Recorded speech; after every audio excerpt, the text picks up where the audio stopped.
আসসালামু আলাইকুম। আমাদের চ্যানেলটিকে সাবস্ক্রাইব করে আমাদের সাথেই থাকুন। নিয়মিত গল্প শুনতে আমাদের পাশে থাকুন। আর হ্যাঁ, অবশ্যই চ্যানেলটি সাবস্ক্রাইব করবেন। গল্পটা শেষ পর্যন্ত শোনার অনুরোধ থাকলো, কারণ গল্পটা সম্পূর্ণ নতুনভাবে লেখা হয়েছে। ছেলেটা উত্তেজিত হয়ে কথাটা বলে ওঠে।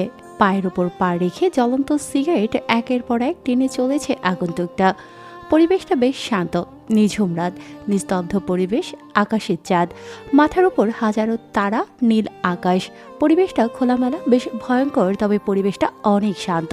বয়ে যাচ্ছে মৃদু বাতাস, সিগারেটের ধোঁয়াগুলো টেনে উড়িয়ে দিচ্ছে সামনে বাঁধা অবস্থায় থাকা সেই ছেলেটার দিকে। ছেলেটার মুখে ধোঁয়াটা উড়িয়ে দেওয়ার সাথে সাথে ছেলেটা কক কক করে কেসে উঠে ছেলেটা রেগে মেগে বলে ওঠে। হঠাৎ করে একথা শুনে আগন্তুকটা নাড়া দিয়ে ওঠে কেমন যেন। মুহূর্তের মধ্যেই তার ভেতরে থাকা এক নতুন রূপের আগমন ঘটে। পরিবেশটা আচমকাই দমকা হাওয়া বইতে শুরু করে। মাথার উপর জ্বলন্ত চাঁদ মামাও যেন মেঘের আড়লে ঢেকে যায়। তারাগুলো যেন ছোটাছুটি করে কোথায় পালিয়ে যায়। আকাশটা মেঘে ঢেকে যায়, পরিবেশটা অন্ধকার হতে শুরু করে, দমকা হাওয়া বইতে শুরু করে। হঠাৎ এমন পরিবেশে বেশ খানিকটা ভয়ঙ্কর হয়ে ওঠে পরিবেশটা। আগন্তুকটা মুখের ভেতরে থাকা সিগারেটের ধোঁয়াগুলো মুখ থেকে বের না করে সেগুলোকে গিলে ফেলে। হাতে থাকা সিগারেটটা টেবিলের উপর ফেলে দেয়। আচমকা কেউ কোনো কিছু বুঝে ওঠার আগেই ছেলেটার মুখের ভেতরে হাত ঢুকিয়ে জিহ্বাটা টেনে বের করে নিয়ে আসে। ছেলেটা বাঁচার জন্য ছটফট করতে থাকে। এক পর্যায়ে মুখের ভেতর থেকে জিহ্বাটা চিরে বেরিয়ে আসে। ছেলেটা সাথে সাথে চিৎকার করে, কিন্তু তার চিৎকার বের হয় না। মুখ থেকে গল গল করে তাজা গাঢ় লাল রক্ত বের হতে থাকে। রক্তগুলো ছিটকে গিয়ে আগন্তুকটার পরনে থাকা সাদা টি শার্টের ওপরে পড়ে। মুখে রক্তের সেটা পড়ে এই দৃশ্য দেখে উপস্থিত থাকা বেশ কয়েকজন পিছিয়ে যায়। আগন্তুকটা এবার সেই রক্তটা নাকের কাছে নিয়ে ঘ্রাণ নিতে থাকে। এ যেন মদের থেকেও আর নারীর থেকেও মাতাল করা এক নেশাত্মকময় সুবাস, যা মাতাল করে তুলেছে আগন্তুকটাকে। আগন্তুকটা বাম হাত ঘাড়ে রেখে নিজের ঘাড়টা চাপ দিয়ে দুবার এদিক ওদিক ঘুরিয়ে নেয়। আগন্তুকটা আচমকা হেসে ওঠে। তার হাসিতে যেন ভয়ঙ্কর কিছুর জানা দিচ্ছে। ভয় তো তাদের কলিজায় থাকে যারা অপরাধ করে, কারণ তারা জানে একটা সময় তাদেরকে তাদের এই অপরাধের জন্য মরতে হবে। আগন্তুকটা পাগলের মতো হাসতে থাকে। ছেলেটার মুখ থেকে এখনো রক্ত বের হতে থাকে। ছেলেটা ভয়ে চুপসে গেছে, কেননা আগন্তুকটা দেখতে ভীষণ ভয়ঙ্কর। আগন্তুকটার ঘাড় পর্যন্ত মাথার চুল দাড়িগুলো বড় বড়, মুখেও কপালে বেশ কয়েক জায়গায় আঁচড়ের চিহ্ন, দেখতে কেমন যেন এক পাগল ভয়ঙ্কর উন্মাদের মতো। আগন্তুকটা আবারও একটা ব্র্যান্ডের সিগারেট জ্বালায় আর বলে ওঠে। রক্ত দেখলে রক্তের নেশা কেন জানি না আমাকে মাতাল করে তোলে। আগন্তুকটা হেসে ওঠে। তার হাসিতে ভয়ঙ্কর কিছু একটা জানান দিচ্ছে। পরিবেশটাও নিস্তব্ধ। আগন্তুকটা হাতের ইশারা দেওয়ার সাথে সাথে সেখানে নিয়ে আসা হয় একটা কাঠের বাক্স। এরপর আগন্তুকটা মুচকি হেসে কাঠের বাক্সের মুখটা খুলতেই চেয়ারে বাঁধা থাকা ছেলেটার কলিজার পানি শুকিয়ে যায়। কপালে ভাঁজ পড়ে যায়, চোখে চিন্তার ছাপ। বুকের ভেতর এক চাপা ভয় যেন কাজ করে, কেননা সে বক্সের ভেতর সব ভয়ঙ্কর অস্ত্র, যা সাধারণ মানুষ দেখলে কলিজা কেঁপে উঠবে। আগন্তুকটা এক এক করে সুন্দর করে টেবিলের সামনে রেখে সাজাতে থাকে সেই অস্ত্রগুলো। সেখানে রয়েছে সুই সুতো, কাঁচি, খুর, ব্লেড, হাতুড়ি, প্যারেক, ছুরি, বেশ কয়েকটা নাম না জানা অস্ত্র। আগন্তুকটা পায়ে পা রেখে ছেলেটার দিকে তাকায়। ছেলেটার চোখে চোখ পড়তেই ছেলেটা ভয়ে চুপসে যায়। আগন্তুকটা হেসে বলে ওঠে। ভেবেছিলাম তোর মুখ থেকে সমস্ত কথা শুনবো, কিন্তু তুই আমাকে গালি দিয়ে তোর জীবনের সবচেয়ে বড় ভুলটা করলি। তাই তোর কণ্ঠটা আগে আমি খেয়ে ফেলেছি। কথাটা বলে ছেলেটার সামনে একটা ভিডিও প্লে করে ছেলেটা। ভিডিওটা দেখার সাথে সাথে চমকে ওঠে। চোখ দুটো বড় বড় হয়ে যায় ছেলেটার, আরও ভয় পেয়ে যায়। আগন্তুকটা এটা দেখে মুচকি হেসে বলে ওঠে। এত তাড়াতাড়ি ভয় পেয়ে গেলি? এখনো তো তোর কোনো চিকিৎসা করলাম না, তাতে তোর এই অবস্থা। ছেলেটার শরীর থেকে ঘাম ঝরতে শুরু করে। ছেলেটার মুখ থেকে কোনো আওয়াজ বের হয় না, মুখ থেকে রক্ত পড়ছে। এটা দেখে ফারুক এবার বলে ওঠে। রোকন, ওর মুখে কাপড় ঢুকিয়ে দে। কথাটা বলার সাথে সাথেই ছেলেটার মুখে যখন রোকন কাপড় ঢুকিয়ে দিতে যাবে, ঠিক তখনই আগন্তুকটা রোকনকে থামিয়ে দেয় আর বলে ওঠে। ওর মুখে কাপড় ঢুকিয়ে দে। রোকন, তুই আমার মতো হতে চাস তাই না? আমার মতো হয়ে লাভ নেই, আমার থেকেও ডেঞ্জারাস হতে হবে। বেটা কথায় আছে না, গুরুর থেকেও শিষ্য বড়। এতদিন ধরে কাজ করছিস অথচ এতটুকু সাধারণ জ্ঞান নেই। আগন্তুকটা আচমকা টেবিলের ওপর বাড়ি দিয়ে চিল্লিয়ে বলে ওঠে। ওর মুখে জ্বলন্ত কয়লা ঢুকিয়ে দে, এরপর ওর মুখে কাপড় ঢুকিয়ে দে, কারণ আমার আদালতে মামলার ফয়সালা হওয়ার আগেই অপরাধীর শাস্তি শুরু হয়ে যায়। কথাটা বলার সাথে সাথে পাশেই একটা বক্স থেকে জ্বলন্ত কয়লা বের করে ফাহিম নামের ছেলেটার মুখের ভেতর ঢুকিয়ে দিয়ে উপরে কাপড় ঢুকিয়ে দেয়। সাথে সাথে ছেলেটার চোখ থেকে পানি গড়িয়ে পড়ে। ছেলেটার ছটফট করতে থাকে, চিৎকার করে, কিন্তু তার চিৎকার বের হয়ে আসে না। ছেলেটার এরকম আর্তনাদ দেখে আগন্তুক হু হু করে হেসে ওঠে। তার হাসিতে শান্ত পরিবেশটা যেন মুহূর্তের মধ্যেই ভয়ঙ্কর আর আতঙ্কে আটকে ওঠে। গভীর রাত, কোনো মানুষের আনাগোনা নেই, নিস্তব্ধ পরিবেশ। চতুর্পাশে ল্যাম্পপোস্টের আলোয় আলোকিত হয়েছে। ঢাকা পাবলিক ইউনিভার্সিটি খোলামেলা ক্যাম্পাস মাঠে উপস্থিত রয়েছে অজানা হলুদ পোশাকে পরিহিত অসংখ্য মানুষ। বন্দুক হাতে দাঁড়িয়ে রয়েছে চতুর্পাশে, রয়েছে বেশ কয়েকটা গাড়ি। আগন্তুকটা হেসে উঠে মুচকি হেসে চেয়ারে বাঁধা থাকা ফাহিম নামের ছেলেটার গালে হঠাৎ করেই চুমু দেয় আগন্তুকটা। এটা দেখে ভ্যাবাচাকা খেয়ে যায় উপস্থিত থাকা বাকি ছেলেপেলেগুলো। তারা ভাবতে থাকে তাদের বস আবার পাগল হয়ে গেল নাকি।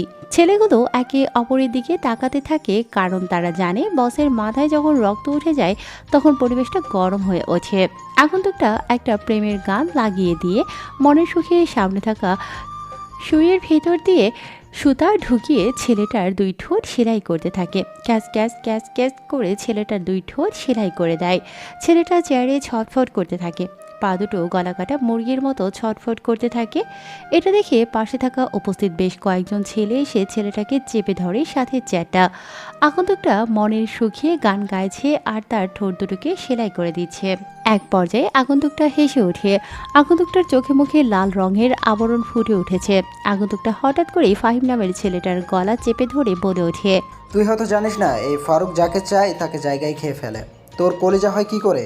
আমি এই শহরে বেঁচে থাকা সত্ত্বেও তুই ফুলের মতো মেয়েদেরকে ধর্ষণ করিস। ছেলেটার মুখের ভেতর জ্বলন্ত আগুন, তারপর দুই ঠোঁট সেলাই করা। ছেলেটার মাথার মস্তকগুলো যেন দাউ দাউ করে টকবক করে গরম হতে শুরু করেছে। ছেলেটার মুখের ভেতরটা পুড়ে গিয়ে ফোসকা পড়ে গেছে। ছেলেটা যেন তার চোখের ইশারা দিয়ে কোনো কিছু বোঝাতে চাইছে, কিন্তু পারছে না। আগন্তুকটা এটা দেখে আবারও একটা মুচকি হাসি দেয় আর বলে ওঠে, কিরে, তুই কি পানি খাবি নাকি? ছেলেটা ফারুকের কথা মতো মাথা নাড়ায়। এরপর ফারুক চোখের ইশারা দিতেই রোকন পানি নিয়ে আসে। রোকন বলে ওঠে, প্রথম রাস্তা বন্ধ থাকলে দ্বিতীয় রাস্তা দিয়ে ট্রাই করতে হয়। Wait and watch. কথাটা বলে দেয়াল কানা করা একটা ড্রিল মেশিন বের করে ব্যাগ থেকে, এরপর সেটা গালের সাইডে রেখে মেশিন চালু করার সাথে সাথে গালটা ফুটো হয়ে এফোর ওফোর হয়ে বের হয়ে আসে। আচমকা এরকম হওয়াতে উপস্থিত থাকা ছেলেগুলো চমকে ওঠে। সকলের গলার পানি শুকিয়ে গেছে। রোকনের কাছ থেকে পানির পাত্রটা নিয়ে সেই ফুটো দিয়ে মুখের ভিতর পানি দেওয়ার সাথে সাথে ছেলেটা চেয়ার থেকে উল্টে পড়ে যায়, কেননা মুখের ভেতর এতক্ষণ ছিল আগুন। পানি দেওয়ার সাথে সাথে সেটা যেন কাটা গায়ে লবণ ছিটে দেওয়ার মতো হয়ে গেছে, কেননা সেটা কোনো ঠান্ডা পানি ছিল না, সেটা ছিল 90 ডিগ্রি সেলসিয়াস গরম পানি। ছেলেটা নিস্তেজ হয়ে গেছে। ফারুক চৌধুরী ইশারা দেওয়ার সাথে সাথে সবাই ভয়ে ভয়ে ছেলেটাকে আবারও চেয়ার থেকে তুলে দাঁড় করায়। ছেলেটাকে চেয়ারে ভালো করে বসিয়ে তার হাতগুলো চেয়ারের টেবিলের সাথে চেপে ধরে। আগন্তুকটা সে বাক্স থেকে একটা হাতুড়ি আর বেশ কয়েকটা পেরেক বের করে পরপর হাতের তালুর উপর পেরেক রেখে টেবিলের সাথে ঝুলি মেরে দেয়। আগন্তুকটা ব্যথায় কুঁকড়ে ওঠে। ভেতরে থাকা আত্মাটা যেন বাঁচার জন্য ছটফট করতে থাকে। জীবন থেকে বের হতে পারলেই যেন সে বেঁচে যায়। শরীরের এক জায়গায় রশি বেঁধে রাখলে যেমন রক্ত চলাচল করতে না পেরে সেই জায়গাটা এক অন্যরকম যন্ত্রণা তৈরি হয়, ঠিক সেই রকম ফাহিম নামের ছেলেটার অবস্থা হয়েছে। আগন্তুকটা ব্যাগ থেকে কয়েকটা গরম সুই বের করে এনে ছেলেটার নখের ভেতর প্লাস দিয়ে ঢুকিয়ে দেয়। সাথে সাথে নখসহ নখের জায়গাটা পুরো ঝলসে যায়। এরপর এক এক করে প্লাস দিয়ে নখগুলো তুলে ফেলতে থাকে। ছেলেটা মৃত লাশের মতো নিস্তেজ হয়ে গেছে, যেন বেঁচে থেকে মরে গেছে। আগন্তুকটা হঠাৎ করেই রেগে যায়, বসে থাকা চেয়ারের উপর লাথি মেরে ফেলে দেয় চেয়ারটাকে আর চিৎকার করে বলে ওঠে, ওরে তুলে দাঁড় করা, ওর শরীর থেকে সমস্ত পোশাক খুলে ফেল, এরপর টেবিলের উপরে শুয়ে দে। ফারুকের কথা মতো রোকন সহ বেশ কয়েকজন ছেলেটাকে চেয়ারের বাঁধন খুলে দিয়ে ছেলেটাকে নগ্ন করে টেবিলের ওপর শুইয়ে দেয়। ছেলেটা নিস্তেজ হয়ে গেছে যেন, শুধু জীবনটা আছে কিন্তু শরীরটা নড়াচড়া করে না। আগন্তুকটা ব্যাগ থেকে একটা ধারালো বড় ছুরি বের করে ছেলেটার গলার ওপর রাখে। ছেলেটা চোখ দিয়ে সমস্ত কিছু দেখছে কিন্তু হাত দিয়ে সরানোর শক্তিটুকু নেই। আগন্তুকটা আকাশের দিকে তাকিয়ে ছেলেটার গলার ওপর ছুরিটা চালিয়ে দেওয়ার সাথে সাথে গরু জবাই করলে যেমন গলাটা মাঝখানে ফাঁক হয়ে যায়, ঠিক তেমনই শরীর থেকে ছেলেটার গলাটা আলাদা হয়ে যায়।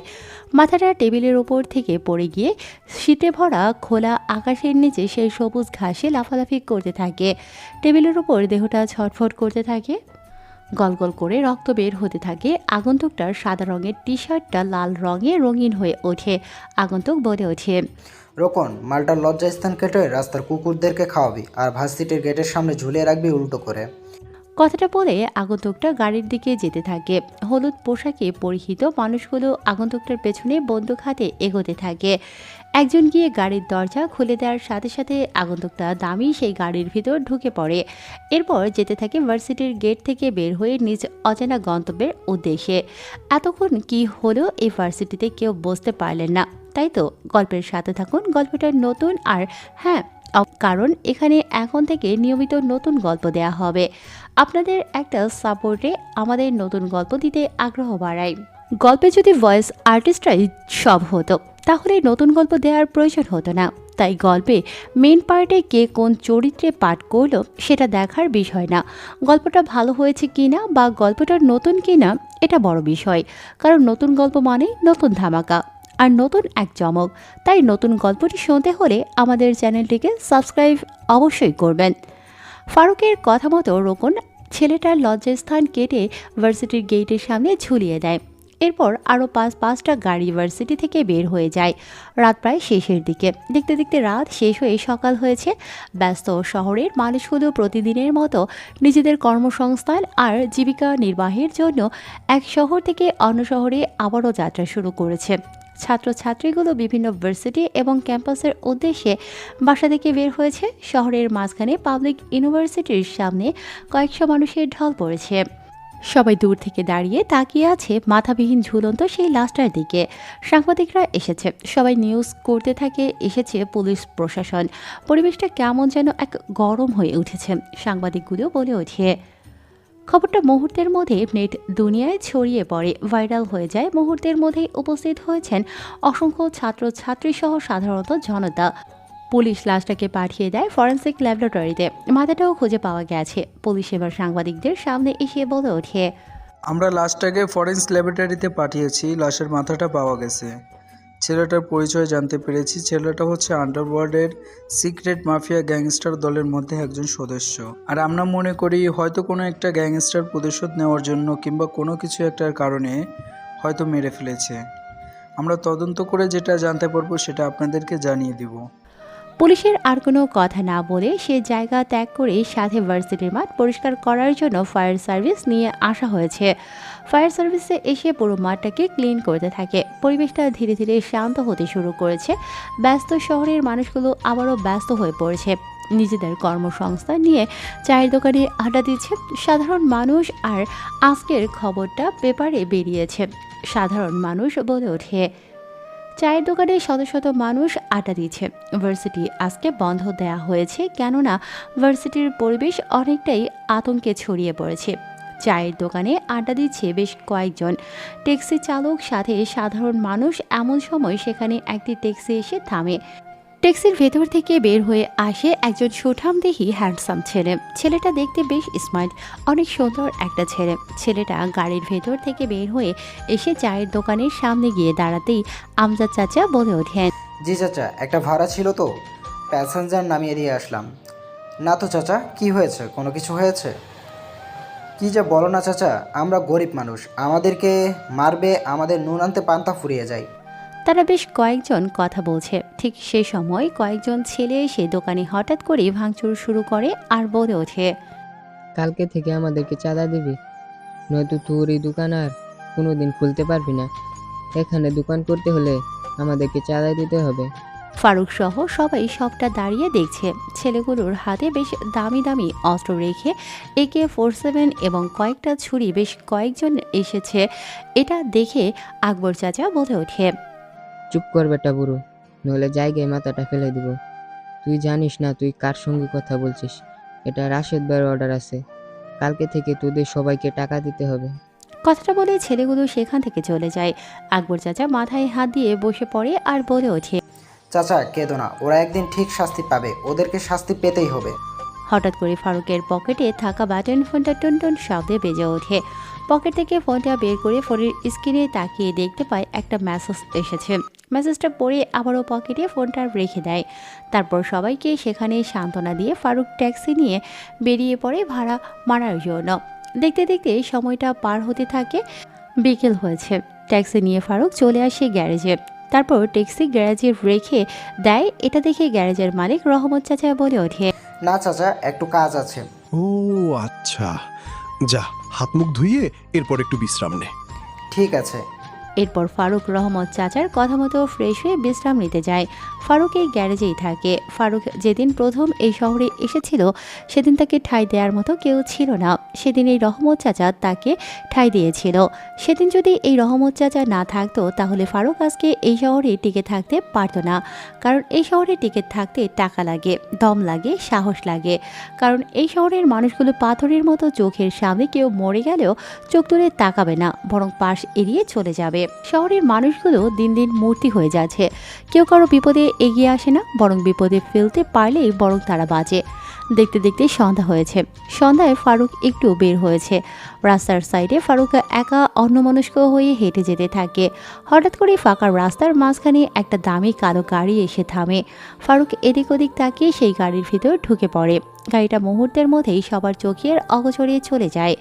গাড়িটা চলে আসে একটা দামি বিলাসবহুল বাড়ির সামনে। গাড়ির দরজা খুলে দিতেই গাড়ির ভেতর থেকে বের হয়ে আসে ফারুক। এরপর অনুমতি ছাড়াই ফারুক ভেতরে ঢুকে পড়ে। কিছুক্ষণের মধ্যে রেডি হয়ে ফারুক সেই বাইরে থেকে বের হয়ে এসে তার বাগান বাড়িতে বসে। ঠিক তার 2 মিনিটের মধ্যেই একটা হেলিকপ্টার তার বাংলো বাড়িতে ল্যান্ড করে। হেলিকপ্টার থেকে বের হয়ে আসে দুজন মানুষ, দেখতে বেশ স্মার্ট। পরনে কালো পোশাক, সাদা রঙের টি শার্ট এবং কোট। ফারুক নামের ছেলেটার সামনে এসে দাঁড়াতেই সে দুটি লোক বলে ওঠে, হ্যালো, বসুন। এরপর সেই দুটি মানুষ পায়ে পা রেখে সোফায় বসে পড়ে আর বলে ওঠে। কথাটা শুনে ফারুক এবার তার মুখে থাকা সিগারেটটা টেবিলের উপর রেখে স্বর্ণের বাক্স খুলতেই চকচক আলোয় আলোকিত হয়ে ওঠে জায়গাটা, কেননা পুরো বাক্সটা স্বর্ণ দিয়ে ভরপুর। রোকন, মানুষগুলোকে জায়গা মতো সব জায়গায় পৌঁছে। নিশ্চয়ই আপনাদের ইচ্ছে করছে যে কে এই ফারুক, গল্পের মধ্যে কি হচ্ছে, তাই না? চলুন তাহলে শুনে আসি গল্পের মূল কাহিনী কি। তারপর তারা দুজনের মধ্যে একটা ডিল করতে থেকে এভাবে প্রায় রাত হয়। সবাই নিজেকে নিয়ে ব্যস্ত। ঢাকা শহরের অন্ধকার গলি, যেখানে দিনের বেলা চলে সামাজিক ব্যবসা আর রাত হলেই সেখানে চলে অন্ধকার জগতের এক নোংরামির ব্যবসা। রাত তখনও বেশি গভীর হয়নি, কেবল রাত 11টা বাজে। বাংলো বাড়ি থেকে বের হয় হলুদ পোশাকে পরিহিত বেশ কয়েকজন মানুষ। গাড়িগুলো চলে আসে ঢাকা গুলিস্তানের একটি পরিত্যক্ত গলিতে। গাড়ি করে এসে সারিবদ্ধভাবে থেমে যায়। এরপর গাড়ি থেকে নামে বেশ কয়েকজন মানুষ। একজন ব্যক্তি এসে গাড়ির জানালা খুলে দিতেই গাড়ির ভেতর থেকে সুটবুট পরিহিত একজন আগন্তুকের আগমন ঘটে। হালকা দমকা বাতাস বয়ে যায়, পরিবেশটা অশান্ত হয়ে ওঠে। আগন্তুকটা পকেট থেকে একটা সিগারেট বের করে টানতে থাকে। এরপর সেই গলি ধরে ভেতরে প্রবেশ করে। কিছুটা পথ যেয়ে বাদ হয়ে দাঁড়ায় বেশ কয়েকজন ছেলে। তো এটা দেখে মুচকি একটা হাসি দেয় কোনো কথা ছাড়াই। আগন্তুকটা কোমর থেকে AK-47 একটা সাইলেন্সার বন্দুক বের করে ছেলেগুলোর মাথায় পরপর বেশ কয়েকটি গুলি করে জায়গায় খেয়ে ফেলে ছেলেগুলোকে। এরপর আগন্তুকটা গোডাউনের ভেতর প্রবেশ করে। গোডাউনের ভেতর প্রবেশ করতেই সাজু নামের একটা ছেলে চিৎকার করে বলে। আগন্তুকটা হাসতে থাকে। সাজু নামের ছেলেটার কথা শুনে আগন্তুকটার হাতে থাকা সিগারেটের অংশটা সাজু নামের ছেলেটার দিকে বাড়িয়ে দিয়ে বলে ওঠে, দিবি। সিংহকে কোনো জঙ্গলে প্রবেশ করতে পারমিশন লাগে না, বরং সে যে জঙ্গলে পা রাখে সেটাই তার রাজত্ব হয়ে যায়। আগন্তুকটা কোনো কথা ছাড়াই সেখানে একটা চেয়ারে বসে পড়ে, পায়ে পা রেখে, আর হেসে উঠে। পাশেই দাঁড়িয়ে আছে রোকন সহ আরো কয়েকজন। আগন্তুকটা হেসে বলে ওঠে, মেয়েগুলোকে কথায় বন্দি করে রেখেছিস। আমাকে ট্যাক্স না দিয়ে আমার শহরে তুই ব্যবসা করবি, অথচ আমি জানবো না। আগন্তুকটা বেশ মনোযোগ দিয়ে সিগারেট টানছে। তার মনে কোনো প্রতিক্রিয়া নেই। পরিবেশটা বেশ শান্ত, হালকা দমকা বাতাস বয়ে যাচ্ছে। আচমকা কেউ কোনো কিছু বলে ওঠার আগেই পেট ভেদ করে এফোর ওফোর হয়ে বুলেট বের হয়ে যায় সাজু নামের ছেলেটার। সামনে বসে থাকা আগন্তুকটা হঠাৎ করেই চোখের পলকে পরপর বেশ কয়েকবার ছুরি দিয়ে আঘাত করে সাজু নামের ছেলেটাকে। ছেলেটা সেখানেই নিস্তেজ হয়ে পড়ে যায়। এটা দেখে উপস্থিত থাকা সাজু নামে ছেলেটার বাকি ছেলেগুলো ওগুলো পিছিয়ে যায়, কেননা আগন্তুকটার হাতে থাকা ছুরিটা থেকে কোনো গরম তাজা গাঢ় লাল রক্ত গড়িয়ে পড়তে থাকে। আগন্তুকটা সেই রক্তের নাকের কাছে এনে এক অমৃত ঘ্রাণ নিতে থাকে, তারপর এগিয়ে যেতে থাকে সামনের দিকে। এমন সময় বেশ কিছু মেয়ের আর্তনাদ আর চিৎকার ভেসে আসে। আগন্তুকটা ছেলেটার ইশারা দেওয়ার সাথে সাথে রোকন সহ বেশ কয়েকজন মেয়ের চিৎকারের আওয়াজ শুনে সেদিকে যেতে থাকে। কেউ বাধা হয়ে দাঁড়ালেই কোমর থেকে বেশ কয়েকটা বন্দুক বের করে উপস্থিত থাকা সবাইকে জায়গায় মেরে ফেলে, সবাইকে গুলি করে মেরে ফেলে, কেউ বেঁচে নেই। রুমের মধ্যে বন্দি থাকা সমস্ত মেয়েকে বের করে নিয়ে আসে রোকন সহ হলুদ পোশাক পরিহিত সমস্ত মানুষ। মেয়েগুলো দেখতে মাশাআল্লাহ এক একটা পরীর মতো। প্রায় 50 থেকে 60 জন মেয়েকে বের করে নিয়ে আসা হয়। এরপর রোকন বলে ওঠে, মেয়েগুলোকে থানায় নামিয়ে দিয়ে বাকি কাজগুলো পুলিশ নিজেরাই করে নেবে। আর হ্যাঁ, তোমরা এখানে যা দেখেছো এখানে ভুলে যাও, পুলিশকে কোনো তথ্য দিবে না, বলবে তোমরা কোনো কিছুই দেখোনি। এরপর রোকনের সমস্ত লোকজন মেয়েগুলোকে গাড়িতে করে থানার উদ্দেশ্যে নিয়ে যায়। এদিকে সে বাইরে থেকে যখন বের হতে যাবে আগন্তুকটা ঠিক তখনই পেছন থেকে কেউ একজন গুলি করে। আচমকা গুলি করাতে আগন্তুকটার বাম হাতে গুলি ছুঁয়ে বেরিয়ে যায়। এটা দেখে পাশে দাঁড়িয়ে থাকা তৌহিদ নামের ছেলেটা পরপর বেশ কয়েকটা গুলি করে। গুলিগুলো ছেলেটার পায়ে গিয়ে লাগে, ছেলেটা সেখানেই পড়ে যায়। সবাই দৌড়ে গিয়ে চারদিকে বন্দুক হাতে ঘিরে ফেলে। ছেলেটা গুলি খাওয়ার পর হাঁটু ভাঁজ করে সেখানেই বসে আছে। আগন্তুকটাকে দেখে মুচকি হেসে ওঠে। এরপর পেছন থেকে একটি ছেলে চেয়ার এনে দিতেই পায়ে পা রেখে বসে পড়ে। আগন্তুকটা হু হু করে হেসে ওঠে, তার হাসিতে যেন গোডাউনটা কেঁপে ওঠে। কিরে, তুই একটা শিয়াল হয়ে সিংহকে শিকার করতে এসেছিস? আমাকে ছেড়ে দে, কে তুই? ফারুক, মেন্টাল ফারুক, অন্ধকারের রাজা। ফারুক? কোন ফারুক? তুই কি সেই ফারুক যাকে সবাই ভয় পায়, যার নাম শুনলে বাঘে মহিষে এক ঘাটে পানি খায়? হ্যাঁ, আমি সেই ফারুক, যেখানে আইনের হাত শেষ হয়ে যায় সেখান থেকেই আমার বিচার শুরু হয়। দেখ ভাই, তোর যা লাগে তা তুই নিয়ে যা, তবুও তুই আমাকে মারিস না। আগন্তুকটা হেসে উঠে কোনো কথা ছাড়াই নিজের প্যান্টের চেইন খুলে ছেলেটার মুখের ওপর প্রস্রাব করে দেয়। আশেপাশে দাঁড়িয়ে থাকা ছেলেগুলো লজ্জায় মাথা নামিয়ে ফেলে। ছেলেটা পুরো সাইকোমেন্টাল, তার মাথায় একবার রক্ত চেপে বসলে সে রক্ত ছাড়া কিছুই বোঝে না। ছেলেটাকে চেয়ারের সাথে বেঁধে ফেলা হয়। ফারুক বলে ওঠে, তোরা অসহায় মেয়েগুলোকে কোথায় পাচার করিস? তোদের লিডারকে? তোরা কাদের সাথে কাজ করিস? আগন্তুকটা হেসে ওঠে কোনো কথা না বলে চোখের ইশারা দিতেই পাশ থেকে একটা ছেলে একটা বক্স বের করে নিয়ে আসে। এরপর বক্সটা আগন্তুকটার সামনে রাখে। বক্সটার চেন খুলতেই কলিজাটা কেঁপে ওঠে সাজু নামের ছেলেটার, কেননা সেখানে ভয়ঙ্কর সব আগ্নেয় অস্ত্র। আগন্তুকটা কোনো কথা ছাড়াই সাজু নামের ছেলেটার বাম হাতের ঘাড়ের ওপর রেখে ঘাড় থেকে বাম হাতটা কেটে ফেলে। গলগল করে রক্ত পড়তে থাকে। এরপর সেখানে কাপড় দিয়ে বেঁধে দেয় আগন্তুকটা। সাজু নামের ছেলেটা নিস্তেজ হয়ে গেছে, ভয়ে শুকিয়ে গেছে কলিজার পানি, গলা শুকিয়ে গেছে, মুখ দিয়ে কোনো কথা বের হয় না। আগন্তুকটা এবার সেই কাটা হাতটা কুচি কুচি করে কাটতে থাকে সাজু নামের ছেলেটার চেয়ারের সামনে। কুচি কুচি করে কাটা হয়ে গেলে আগন্তুকটা বলে ওঠে, এই টুকরোগুলো রাস্তার কুত্তাদেরকে খাওয়াবে। হাজি নামের ছেলেটা চমকে ওঠে। আগন্তুকটা কোনো কথা ছাড়াই ছেলেটার পা দুটো নিজের পায়ের রানের উপর নিয়ে পায়ের গিরার উপরের অংশ কেটে ফেলে, পা দুটো আলাদা করে ফেলে সাজু নামের ছেলেটার। এই দৃশ্য দেখে চিৎকার করে বলে ওঠে। আগন্তুকটা কথা শুনে পুরোপুরি রেগে যায়, চোখে মুখে লাল রক্তবর্ণ ধারণ করে ফেলে চোখে এক নতুন রক্তের ছবি ভেসে ওঠে। সাজু নামের ছেলেটার পরনে থাকা প্যান্টের ভেতর থেকে ধারালো ছুরি ঢুকিয়ে দিয়ে তার পরনে থাকা পোশাক কেটে ফেলে। এরপর বক্স থেকে একটা ছোট্ট কোড়াল বের করে ছেলেটার লজ্জার স্থান এক কোপে আলাদা করে ফেলে। এরপর টেবিলের ওপর ছেলেটার মাথাটা চেপে ধরে একের পর এক বুকের উপর কোড়াল দিয়ে আঘাত করতে থাকে। ছেলেটা সেখানে ক্ষতবিক্ষত হয়ে যায়। আগন্তুকটা এখনও রেগে আছে, সেখান থেকে বেরিয়ে পড়ে। এরপর রোকন পুলিশ স্টেশনে নামিয়ে দেয় সেই মেয়েগুলোকে আর চলে যায়। একসাথে অনেকগুলো মেয়ে থানার ভিতর প্রবেশ করে এতগুলো মেয়েকে দেখে পুলিশ অফিসার চমকে ওঠে। পুলিশ অফিসার দৌড়ে এসে মেয়েগুলোর সামনে দাঁড়ায় আর বলে ওঠে, এ কি, তোমরা তো সেই মেয়েগুলো যারা হারিয়ে গিয়েছিলে। তোমাদের জন্য তোমাদের মা বাবা অনেক চিন্তা করছে, আমরাও তো অনেক খুঁজেছিলাম। তোমরা তো হারিয়ে গিয়েছিলে, তোমরা এখানে কি করে ফিরে এলে? হলুদ গ্যাংস্টার মানে মেটাল ফারুক? আচ্ছা, তোমরা কি বলতে পারবে তোমরা কোন জায়গায় বন্দী ছিলে? পুলিশ কনস্টেবল মেয়েগুলোকে সুন্দর করে তাদের প্রত্যেকের বাড়ি পৌঁছে দিয়ে আসে। পুলিশ অফিসার সেখানে আর এক মুহূর্ত দেরি না করে বেরিয়ে পড়ে সেই ঘটনা যাওয়ার উদ্দেশ্যে। অন্যদিকে আগন্তুক সহ তার পুরো দলবল বেরিয়ে পড়ে তাদের বাড়ির উদ্দেশ্যে। পুলিশ বাহিনীর একটা বিশাল টিম সেই গোডাউনের চারিদিকটা ঘিরে ফেলে। এরপর ভিতরে প্রবেশ করে। পুলিশ ভিতরে প্রবেশ করেই দেখে রক্তে রক্তাক্ত হয়ে গেছে জায়গাটা। সবাইকে গুলি করে মেরে ফেলেছে। লাশগুলোকে দেখে পুলিশ অফিসার ফরেন্স ল্যাবরেটরিতে পাঠিয়ে দিতে বলে, সেখান থেকে বেরিয়ে পড়ে। এদিকে বাংলো বাড়িতে এসে কাপড় পাল্টে আবারও সাধারণ পোশাক আর ট্যাক্সি নিয়ে বেরিয়ে পড়ে ছেলেটি। রাত তখন 10:35। রাস্তা বেশ ফাঁকা হয়েছে, মানুষের চলাচল সমাগম কমেছে, পরিবেশটাও হালকা শান্ত হয়েছে। আগন্তুকটা ট্যাক্সি নিয়ে তার নিজ গন্তব্যের দিকে যাচ্ছিল। এমন সময় দুটি ছেলে ট্যাক্সি থামায়। ট্যাক্সি চালক গাড়ি থেকে নামলে দুজন ছেলে একটি মেয়েকে নিয়ে গাড়িতে উঠে। ট্যাক্সি চালক বলে ওঠে, ভাই কোথায় যাবেন? 11 নম্বর রোডে যাব। এরপর ট্যাক্সি চালক কোনো কথা না বলে সোজা গাড়ি চালাতে থাকে। গাড়ির ভেতর বসে সেই ছেলেটা মেয়েটার সাথে নোংরামি করতে থাকে। ছেলে দুটো মেয়েটার বুকে ঘাড়ে হাত দিতে থাকে।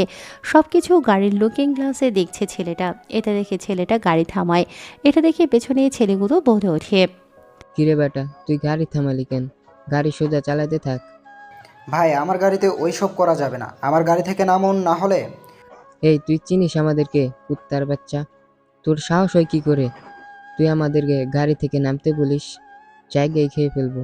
ট্যাক্সি চালকের মাথার রাগ উঠে যায়, রক্ত যেন গরম হয়ে ওঠে, চোখগুলো লাল রক্তবর্ণ ধারণ করেছে। পেছনে থাকা ছেলেটা বন্দুক হাতে তাক করেছিল ট্যাক্সি চালকের দিকে। হঠাৎ করে ট্যাক্সি চালক ছেলেটার হাত থেকে চোখের পলকে বন্দুক নিয়ে পরপর 4টা গুলি করে তাদের দুজনের পায়ে এবং মেয়েটার মাথায় গুলি করে। মেয়েটাকে মেরে ফেলে সেখানে। এরপর আগন্তুকটা গাড়ি থেকে বের হয়ে এসে ছেলে দুটোকে গাড়ির ভেতর থেকে টেনে বের করে ছেলে দুটোর পোশাক খুলে ফেলে। তারপর ছেলে দুটোর পায়ে রশি বেঁধে গাড়ির পেছনে বেঁধে ফেলে। ছেলেগুলো ভয়ে গুটিসুটি হয়ে গেছে। এরপর ছেলেটা ট্যাক্সি নিয়ে তার গন্তব্যে যেতে থাকে। উলঙ্গ হয়ে ছেলেগুলোকে রাস্তার মাঝে টেনে নিয়ে যাচ্ছে রশি করে বেঁধে আগন্তুকটা। এতে করে ছেলে দুটোর শরীরে থাকা মাংসগুলো রাস্তার পাথরের আঘাতে ক্ষতবিক্ষত হয়ে যেতে থাকে। ছেলেগুলো চিৎকার করতে থাকে, কিন্তু ছেলেগুলোর চিৎকার বাইরে বের হয়ে আসে না, কেননা তাদের মুখের ভিতর কাপড় ঢুকিয়ে দিয়েছে আগন্তুকটা। ছেলেগুলোর শরীরটা ক্ষতবিক্ষত হয়ে যায়, পুরো রাস্তাটা রক্তে রক্তাক্ত হয়ে গেছে। ছেলেগুলো এক পর্যায়ে সেখানেই শেষ নিঃশ্বাস ত্যাগ করে।